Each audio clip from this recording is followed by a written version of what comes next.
देशात नको ते करणारे, नको त्या गोष्टी नको त्या भाषेमध्ये बोलणारे अनेक जण आहेत. त्यासोबत अतिरेकी चोमडेपणा करून व्यंग असलेल्या दिव्यांगांना हिणवणारे अनेक प्राणी देखील आहेत. हे सगळे दोन पायाचे प्राणी बडवण्याच्या लायकीचे आहेत. यामध्ये हल्ली समय रैना नावाच्या एका आयागती माणसाने दिव्यांग व्यक्तीची खिल्ली उडवणारी अनेक मोठी विधानं आणि अनेक गोष्टी केलेल्या आहेत. जगात अनेक विदूषक असतात, मात्र ते स्वतःची खिल्ली उडून हास्य मिळवतात. या समय रैना नावाच्या माणसाने ती हद्द परिपूर्ण पार करून दिव्यांगावरती विनोद करत स्वतःच्याच अकलेचा घडा किती रिकामा आहे हे दाखवून दिला आहे.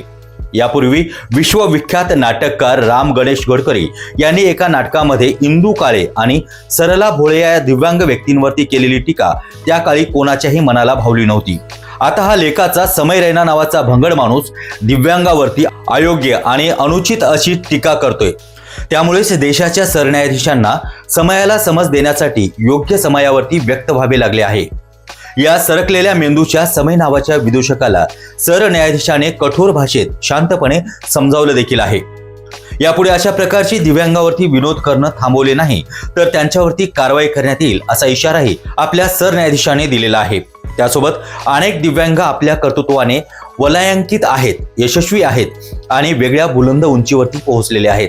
त्यांच्यातील त्या गुणांचा प्रचार कर, यापेक्षा दुसरा विचार करू नकोस हे सांगून सरन्यायाधीशाने ज्या पद्धतीने या समय रैनाचे कान टोचले आहेत किंवा उपटले आहेत त्याबद्दल त्यांचं मनापासून अभिनंदन.